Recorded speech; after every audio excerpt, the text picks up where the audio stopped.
Tak, historia Azərbaycanın görün, e, bu o deyirlər Petrov heyvanıdır. Öz tarixi olmayan, zatı olmayan, kökü olmayan durub Azərbaycandan danışır, Azərbaycanı müzakirə edir ki, bizi Rusları işğalçı niyə adlandırır? Deməli, e, Azərbaycan dövləti, hakimiyyəti və ümumiyyətlə Azərbaycanlılar öz kitablarında, tarixi kitablarında nə yazır? Bizi işğalçı. Bu yetimçiyə baxın. Bu yetimçəni mən rus dilində də çox demişəm də. И на русском много говорю. Слушайте, вашу историю, ай животные, ай дегенерат животные. Смотри на себя, мразь. Вышел бы, вот сейчас в эфир бы, да, не дай бог со мной. Я бы тебе сказал, кто-то такой есть. Belə bilirsən, bu yetimçələrə mən hansı dildə deyim ki, deyir bizə niyə işğalçı deyirsən? Yetimçə, sən özün eşə, torpağı olmayan Pyotr birinci xahiş edib də, xahiş edəndə ki, sifariş edib də bu İsveç alimlərinə, tarixçilərə ki, ruslara tarix yazın. İsveç alimləri də fikirləşib deyib ki, bu ruslara biz nə nağıl düşünək, yazaq, hansı bir tarixi nağıl yazaq ki, Pyotr bəyənsin, bəyənməsə öldürəcək. Yəni Pyotr bilirlər dəlidir da, başlarını kəsəcək. Deyib neyniyər? Oturub yazırlar Poltavadır, nə bilim, Kulikovadır, Aleksandr Nevski belə gəldi, Bagatil elə getdi. Bunlara bütün Sibir torpaqlarını, bunların adına yazırlar da. Yəni Türk torpaqlarını bunlara yazırlar. Bunlar da meymunlar inanmır. İndi açıblar, qoyublar ki, yox, ay kişi, sizin heç nəyiniz yoxdur, yetimçə. Ona görə müharibə eləyirlər. Ona görə istəyir təzədəndən SSR-i qaytarsınlar. Niyə biabır olublar? Fars, uydurma Farsı Vatikan yaradıb Türk torpağında, İranda. İrəvanda erməniləri yaradıb Azərbaycan Türk torpağında. Rusları da Vatikan etiraf edir ki, biz Rus Sibir Türk torpaqlarında hamısı bu Türk torpağıdır və Rusu gətiriblər. Nəyə görə? Deyirlər ki, biz Türkə qarşı. Türkə qarşı, bildiniz? Bax, yəni Türkə qarşı hər şey deməli Türkə qarşı olur. Bax, bu üç xalqlara əsas Türkün torpağında. İndi bu yetimçə durub bizə deyir, niyə bizə işğalçı deyirlər? Biz bunlara məktəb tikmişik, nə bilim, zavod tikmişik. Ay alçaq, ay yetimçək. Sən gəlmisən, basqın edibsən, almışsan da sənə nə desinlər? 1830-da işğal elədin. Düzdür, bütün bu Avropanın əli ilə olubdu, hamısı. Vatikan etiraf edir də bunu. Gəlib Azərbaycanı işğal edir, Sibirdə hər yanda bu öz hakimiyyətini qurub və deyir bizə, biz sizə məktəb tikmişik. 20-ci ildə də bu heyvanların, bax bunlar gəliblər, bax bu törəmələr Bakı şəhərində bilirsiniz da, süpürgəçiliklə məşğul idilər. Bu Rus işğalçıları, deməli. Bunlara heyvan niyə demiş? Kral, Rusiyanın kralları Aleksandr Nikolay deyib ki, ancaq süpürməyi Bakıda süpürsünlər. Bunlar başqa iş görə bilməz. Biabır eləyərlər, oğrudular. Bunlara deyilmiş, Nikolay, ваш царь Николай, Александр Николай, признали, что вот эта нация, они воры, животные, они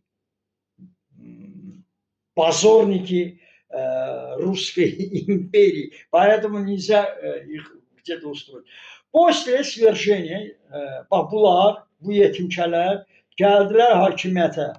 Hakimiyyəti aldılar 1920-də. Kralları məhv elədilər. Krallara bunların qisas aldılar krallardan. Və Sovet hökuməti qurulandan sonra başladılar kommunist imperiyası yaratsınlar və təzədən işğal elədilər də azadlıqla. Bizim Azərbaycan dövlətini müstəqil 18-ci ildə, 20-ci ildə bunlar aldılar, dağıtdılar. Yəni erməni türklərin ordusunda ermənilər olubdu. Ermənilərin əli ilə Bakı şəhəri verilib. Ermənilərin əli ilə də bax bu yetimşə ki deyir ha. Bax bu yetimşə deyir ki, türklər qoyub qaçıblar İrəvanı. İrəvan xanları qoyub. Deməli ay alçaqlar 26 il 1802-dən 1828-əcən döyüşən türklər 26 il döyüşürlər. Sonra qoyub qaçırlar.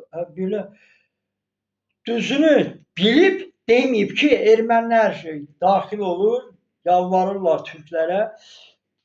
Darvaza açılır, İrəvan xanın darvazı. Necə? Dərbənd darvazını açıblar, ruslar daxil olublar, belə qalib gəliblər. Bax, bu yetimçə, bu rus indi yazır ki, Azərbaycanlılar gənə bizə sağ ol deyib, bizi deyir işğalçısınız. Bən nə desin? İşğalçı deyilsən, ay alçaq, ha?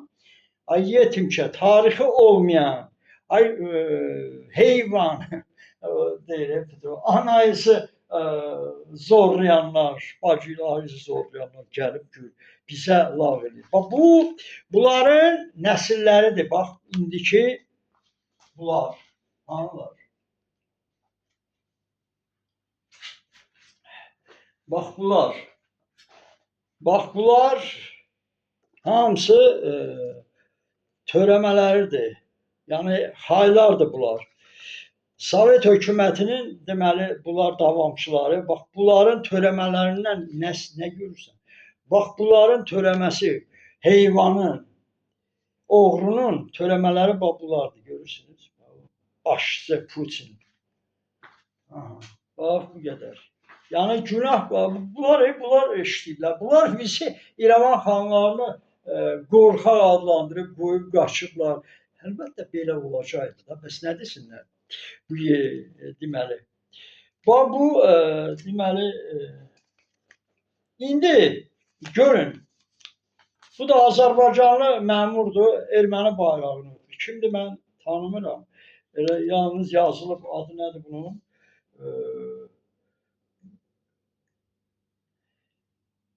Deməli Füzuli Hava Limanının direktoru Qasımov Zaur Kamalov. Qardaş, bu nə qədər düzdür bilmirəm. Bu Füzuli Limanının deməli direktoru erməni bayrağını öpür, özü də harda Qazaxstanda. Bunu bir dənə deyin kimdir, nəçidir? Bu burada necə ola bilər? Azərbaycanda limanın, Füzuli limanı şəhidlərin ruhuna tüpürən adam, deməli bu o Füzuli şəhərin də nə qədər şəhid vermişik. Bu gedib erməni bayrağı öpür. Qardaş, mən bilmirəm. Sözüm yoxdur. Mən bilmirəm nə deyəm. Söyüş deyəsən, söyəsən, bunu neynəməlidirlər? Bunu dövlət özü yəqin ki, bilir neynəyəcək. Bilmirəm, qardaş. İndi bu, baxın, burada bir vaxtımız varsa, deməli, anı bu, hara qoyduq, görürsən.